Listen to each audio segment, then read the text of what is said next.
అందరికీ నమస్కారం. నేను Swarupa Putlapalli. Welcome to trending topic. చరిత్రలో ఎప్పుడూ లేని విధంగా కనిష్ట స్థాయికి రూపాయి విలువ పడిపోయింది. అమెరికా డాలర్కి ప్రతిగా ఈరోజు ఈ టైంకి మన రూపాయి విలువ 87 రూపాయలకు పతనమైంది, క్షీణించిందనే చెప్పాలి. ముఖ్యంగా డొనాల్డ్ ట్రంప్ రెండోసారి అమెరికా అధ్యక్షుడిగా బాధ్యతలు చేపట్టిన తర్వాత ఆయన తీసుకుంటున్న నిర్ణయాలు అందరినీ, భారతీయులతో పాటు ముఖ్యంగా వివిధ దేశాల వారిని కలవరపెడుతూ ఉన్నాయి. జన్మతహా వచ్చే పౌరసత్వాన్ని రద్దు చేయడం కావచ్చు, దిగుమతుల మీద అధిక పన్నులు వసూలు చేయడం, అలాగే ఇంకొక వైపు చూసినప్పుడు అక్రమంగా ఉంటున్న విదేశీయుల్ని వారి వారి దేశాలకు పంపించడం, ఇలా రకరకాల నిర్ణయాలు భయం పెడుతున్నాయి, టెన్షన్కి కూడా గురి చేస్తూ ఉన్నాయి. ఇప్పటికే అమెరికా అధ్యక్షుడు ట్రంప్ మన భారతీయులు 205 టెక్సాస్ నుంచి ప్రత్యేక విమానంలో పంపిస్తూ ఉన్నారు. ప్రస్తుతం నాతో పాటు కాంగ్రెస్ స్పోక్స్ పర్సన్ చరణ్ కౌశిక్ యాదవ్ ఉన్నారు. ఆయనతో మాట్లాడి అమెరికా తీసుకుంటున్న నిర్ణయాల గురించి తెలుసుకుందాం. నమస్తే చరణ్ గారు. నమస్తే. ముఖ్యంగా రూపాయి విలువ పడిపోయింది, దీనికి గల కారణాలు ఏమంటారు? నిన్న ట్రంప్ గారు మెక్సికో మీద, కెనడా మీద 25% ట్యాక్స్ విధిస్తామని చెప్పడంతో స్టాక్ మార్కెట్ మొత్తం అతలాకుతలమైంది. ఈరోజు ట్రంప్ గారు నిలిపివేస్తున్నామని చెప్పడంతో స్టాక్ మార్కెట్లు మళ్ళీ లాభాల బాటలో పట్టిన సందర్భం.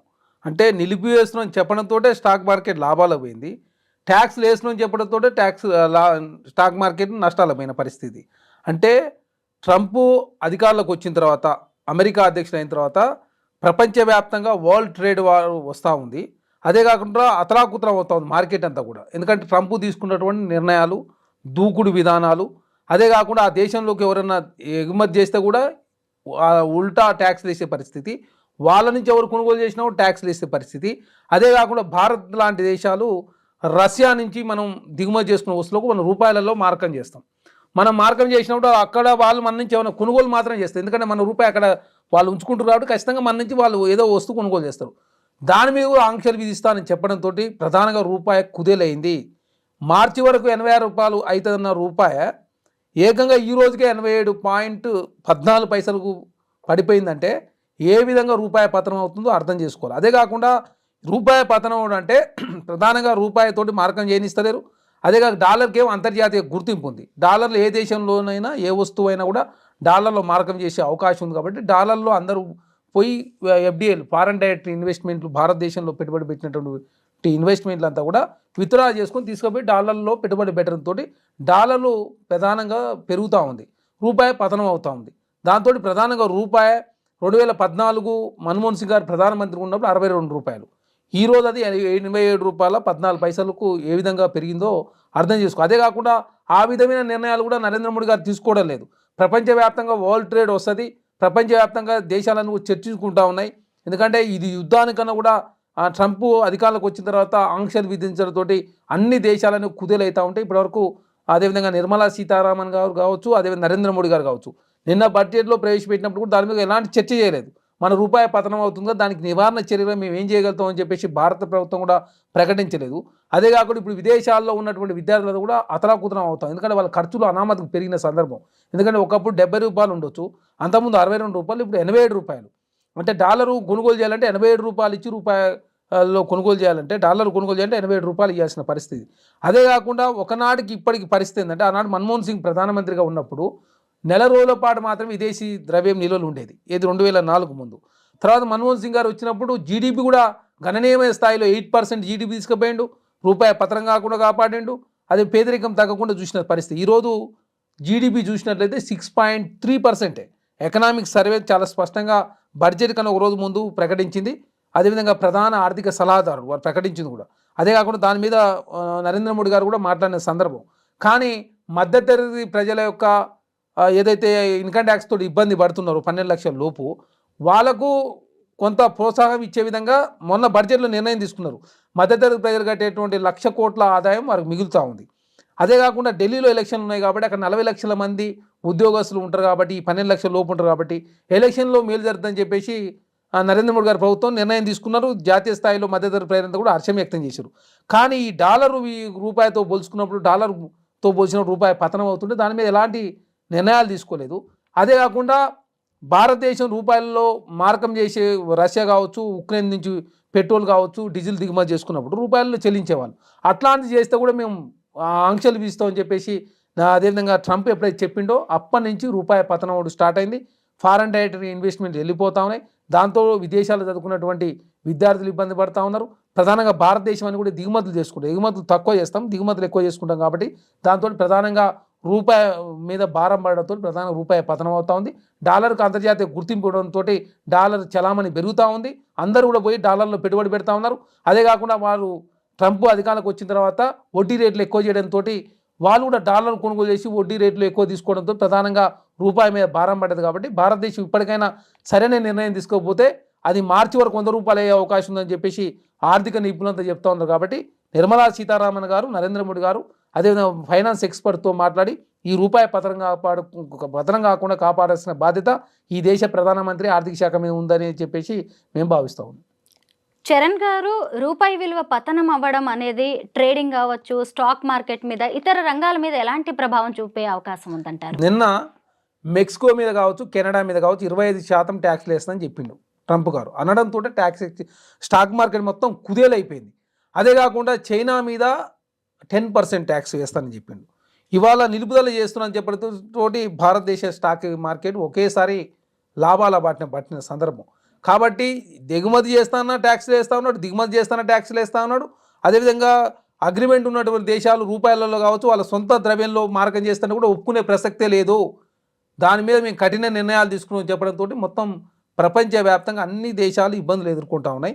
చైనా అనే దేశానికి వాళ్ళ రూపీకి సంబంధించి వాళ్ళ పడ్డా కూడా ఇబ్బంది ఏమి ఉండదు. ఎందుకంటే వాళ్ళు ఎక్కువ ఎగుమతి మీద ఆధారపడతారు, దిగుమతులు చాలా తక్కువ. భారతదేశం 90% దిగుమతులు చేసుకుంటుంది. కాబట్టి ప్రధానంగా భారత్ లాంటి దేశాలు చాలా ఇబ్బందులు పడుతూ ఉన్నాయి. ఎందుకంటే భారతదేశం లోపల ప్రొడక్షన్ కావచ్చు, మ్యానుఫ్యాక్చరింగ్ యూనిట్లు కావచ్చు, దీని మీద రాష్ట్ర ప్రభుత్వాలు కావచ్చు, కేంద్ర ప్రభుత్వం కావచ్చు సరైనటువంటి ప్రోత్సాహకాలు ఇవ్వకపోవడం మూలంగా ప్రధానంగా దిగుమతుల మీద ఆధారపడే పరిస్థితి. చైనా నుంచి అత్యధికంగా దిగుమతి చేసుకుంటున్న దేశం భారతదేశం.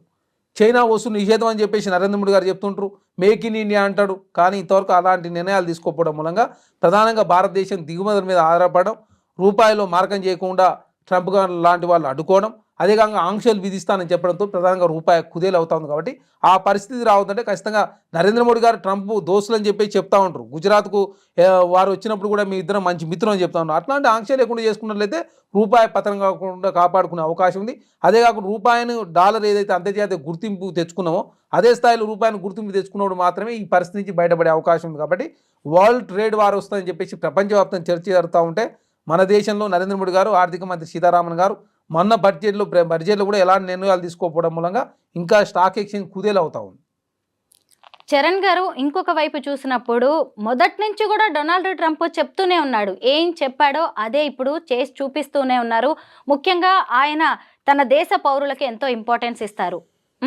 అమెరికా ఫస్ట్ అనే అంటారు. ఆ నినాదాన్ని ఇప్పుడు అమలు చేసి చూపిస్తున్నారు. భారతదేశం నుంచి దాదాపు 3 లక్షల మంది, అలాగే వివిధ దేశాల నుంచి చూసినప్పుడు దాదాపు 11 లక్షల మంది అక్రమ వలసదారులు అమెరికాలో ఉంటున్నారు. వాళ్ళందరినీ ఇప్పుడు ఎవరి దేశాలకి వాళ్ళని పంపించే ఏర్పాట్లు చేశారు ట్రంప్. ఇప్పుడు మన భారతదేశం నుంచి ఇప్పటికే టెక్సాస్ నుంచి 205 మందితో ఒక స్పెషల్ ఫ్లైట్ అనేది బయలుదేరిపోయింది, ఇండియాకి వచ్చేస్తున్నారు. మొత్తం 18,000 మంది అక్రమ పౌరులు మన వాళ్ళు ఇండియన్స్ అమెరికాలో ఉంటున్నారు. ఇప్పుడు ఆయన తీసుకున్న ఈ నిర్ణయం విషయంలో మీ అభిప్రాయం ఏంటి? ఇప్పుడు ట్రంప్ గారికి మన అనే భేదమే లేదు. మెక్సికో దేశం అనేది అమెరికా ఫ్రెండ్లీ దేశం అయినా కూడా ఆ దేశం మీద కూడా 25% ట్యాక్స్ వేసిండు. అదే కాకుండా అమెరికా పౌరులకు ఇన్కమ్ ట్యాక్స్ కూడా తీసేసిండు. అదే కాకుండా అక్రమ వలసదారులు ఎవరున్నా కూడా ఉపేక్షించేది లేదని చెప్పేసి అందరిని పంపించే ప్రయత్నం చేస్తున్నారు. దానిలో భాగంగా భారతదేశం నుంచి 18,000 మంది, ఇంకా 18,000 ఇంకా ఎక్కువనే ఉండొచ్చు అని చెప్పేసి భావిస్తూ ఉన్నారు. కాబట్టి వాళ్ళు ఎట్టి పరిస్థితుల్లో అక్రమ వలసదారులందరినీ కూడా ఇండియాకు పంపిస్తారు. అదే కాకుండా మన అనే భేదమే లేదు. నరేంద్ర మోడీ నా దోస్త్ అని చెప్పేసి భారతదేశాన్ని కూడా ఎక్స్క్యూజ్ చేసే పరిస్థితుల్లో ట్రంప్ గారు లేదు. ఎందుకంటే మెక్సికో దేశమునే వాళ్ళు ఎక్స్క్యూజ్ చేయనప్పుడు భారతదేశం మీద కూడా ఎట్టి పరిస్థితులు ఎక్స్క్యూజ్ చేయడు. కాబట్టి ఈ రూపాయి పతనం కాకుండా కాపాడాల్సిన బాధ్యత భారత ప్రధాని, అదేవిధంగా ఆర్థిక శాఖ మంత్రి నిర్మలా సీతారామన్ గారి మీద ఉంది. ఎందుకంటే 7 సార్లు బీహార్ పేరు తీసింది. అదే కాకుండా ఆమె కట్టుకున్నటువంటి చీర కూడా బీహార్ నుంచి ఎలక్షన్ల కోసం బీహార్ అని చెప్పేసి ఏకంగా 50,000 హెక్టార్ల ఒక ప్రాజెక్టు కూడా ఇరిగేషన్ ప్రాజెక్టుకు అనుమతించారు. బీహార్ కోసం ఈసారి పెట్టిన బడ్జెట్లో అత్యధిక నిధులు కేటాయించారు. అదే కాకుండా రూపాయి పతనం అవుతున్నప్పుడు ప్రపంచవ్యాప్తంగా వస్తున్నటువంటి మార్పులు కావచ్చు, ప్రపంచవ్యాప్తంగా స్టాక్ ఎక్స్చేంజ్ కావచ్చు, అదే ప్రపంచ దేశాలు కుదేలు అవుతూ ఉంటే భారతదేశం అట్లాంటి నిర్ణయాలు తీసుకోకపోవడం మూలంగా ఈనాడు వికసిత భారత్ లక్ష్యం నెరవేరాలంటే 2047 పడతాయని చెప్పేసి ఎకనామిక్ సర్వే చాలా స్పష్టంగా చెప్పింది. 8% గ్రోత్ ఉంటే తప్ప, సంవత్సరానికి 70 లక్షల ఉద్యోగాలు ఇస్తే తప్ప 2047లో వికసిత భారత్ లక్ష్యం అనేది అప్పు నెరవేరుతుందని చెప్పేసి మొన్న ఎకనామిక్ సర్వే చెప్పిందంటే భారతదేశం రోజు రోజు వెనకగా పోతూ ఉంది. ఎందుకంటే నరేంద్ర మోడీ గారు అదేవిధంగా నిర్మలా సీతారామన్ గారు తీసుకునే నిర్ణయాల మూలంగా భారతదేశం వెనకకు పోతా ఉంది తప్ప ముందుకు పోతలేదు. ఎందుకంటే వారు ఎంతసేపు కార్పొరేట్లకు మేలు చేసే ప్రయత్నం చేశారు. దాంతో ఏమైంది, ఇన్ఫ్లేషన్ రేట్ 7% ఉంటే వేజెస్ పెరిగింది 0.8% నుంచి 5% లోపు మాత్రమే. చాలా స్పష్టంగా ఎకనామిక్ సర్వే చెప్పింది. అదే కాకుండా కార్పొరేట్ నిఫ్టీలో ఉన్నటువంటి కంపెనీలు 400% వాళ్ళ ఆదాయం పెరిగింది. 400% నిఫ్టీలో ఉన్న కంపెనీల ఆదాయం పెరిగితే వాళ్ళు పెంచినట్టు జీతాలు 0.8% నుంచి 5% మాత్రమే. అదే కాకుండా 2019 తర్వాత ఇంత 15 సంవత్సరాల్లో ఎన్నడూ రాని విధంగా 400% వాళ్ళ ఆదాయాలు పెరిగితే వాళ్ళు ఇన్కమ్ ట్యాక్స్ కట్టేది చాలా తక్కువ. మీరు నేను కట్టేదాన్ని అంతా కూడా రిలయన్స్ వాళ్ళు కడతలేరు. మీరు ఒకసారి గూగుల్కి సెర్చ్ చేస్తే రిలయన్స్ గ్రూప్ కట్టింది 3% మాత్రమే. నేను 30% ట్యాక్స్ కడతా, మీరు కూడా 30% స్టార్ట్ ఉండొచ్చు. అదేవిధంగా అదాని లార్జ్ ట్యాక్స్ ప్లేయర్ అంటే లార్జ్ ట్యాక్స్ ప్లేయర్ కాదని చెప్పేసి గూగుల్ చూపిస్తాం. భారతీయుల్ని వెనక్కి పంపించడం మీద మీ అభిప్రాయం ఏంటి? అదే చెప్తా ఉన్నా, భారతీయులు ఎట్టి పరిస్థితుల్లో వాళ్ళు అమెరికా ట్రంప్ ఉంచుకునే పరిస్థితులు లేరు. ఎందుకంటే గతంలో ఉన్నటువంటి నియమ నిబంధనల ఆధారంగా ఉన్నారు. వారు వచ్చిన తర్వాత రకరకాల నియమ నిబంధనలను తొలగించడంతో ప్రధానంగా భారతీయ పౌరులకి అదే కాక భారతీయులు అక్కడ ఎవరైతే సెటిల్ అయ్యి అక్కడ వ్యాపారాలు చేసుకుని వాళ్ళందరూ కూడా ఇబ్బంది పెట్టే పరిస్థితిలో ట్రంప్ గారు ఉన్నారు. కాబట్టి మెక్సికో కావచ్చు, కెనడా ఆల్రెడీ చర్చలు చేశారు. కాబట్టి ఈరోజు పెంచినటువంటి ట్యాక్స్ నిలుపుదల తాత్కాలిక నిలుపుదల చేస్తున్నామని చెప్పేసి వారు ప్రకటించారు. మరి ఇప్పుడు ఇంతమందిని పంపుతున్నప్పుడు మరి నరేంద్ర మోడీ గారు మాట్లాడాల్సి ఉండే మాట్లాడతలేదు. మాట్లాడకపోవడం మూలంగా ప్రధానంగా భారతదేశ పౌరులకు నష్టం జరుగుతూ ఉంది. ఇంకా నిరుద్యోగం పెరిగే అవకాశం ఉంది, రూపాయి పతనమయ్యే అవకాశం ఉంది, స్టాక్ ఎక్స్చేంజ్ కుదేలే అవకాశం ఉంది. కాబట్టి నరేంద్ర మోడీ గారు మౌనం వీడి ట్రంప్ గారితో చర్చలు చేస్తే తప్ప ఈ సమస్య పరిష్కారం కాదని చెప్పేసి నేను భావిస్తాను. నిబంధనలకు విరుద్ధంగా పార్ట్ టైం జాబ్స్ చేస్తున్న వాళ్ళ వీసా రద్దు చేస్తామని కూడా డొనాల్డ్ ట్రంప్ ప్రకటించాడు. మామూలుగా అసలు అమెరికాలో చదువుకోవాలంటే లక్షల్లో ఉంటుంది. ఒకవైపు చదువుకుంటూ చాలామంది విద్యార్థులు పార్ట్ టైం జాబ్స్ చేస్తూ ఉంటారు. అసలు చేయకూడదు నిజానికి. దాంతో ఆయన ఇలాంటి నిర్ణయం తీసుకున్నారు. పార్ట్ టైం ఉద్యోగం చేసుకో అంటే మన వాళ్ళు కూడా తప్పు చేస్తూ ఉన్నారు. ఈ ఫేస్బుక్, ఇన్స్టాగ్రామ్ ఎక్కడైతే ఉద్యోగం చేస్తారో వాళ్ళు అక్కడి నుంచి ఆ వీడియో తీసి ఇన్స్టాగ్రామ్లో, ఫేస్బుక్లో, ట్విట్టర్లో పెట్టడంతో ప్రధానంగా అమెరికా ప్రభుత్వం దాన్ని గుర్తించి వీళ్ళు పార్ట్ టైం జాబ్ చేస్తున్నారని చెప్పేసి వాళ్ళకున్నట్టు వీసా నిబంధనలు రద్దు చేస్తూ ఉన్నారు.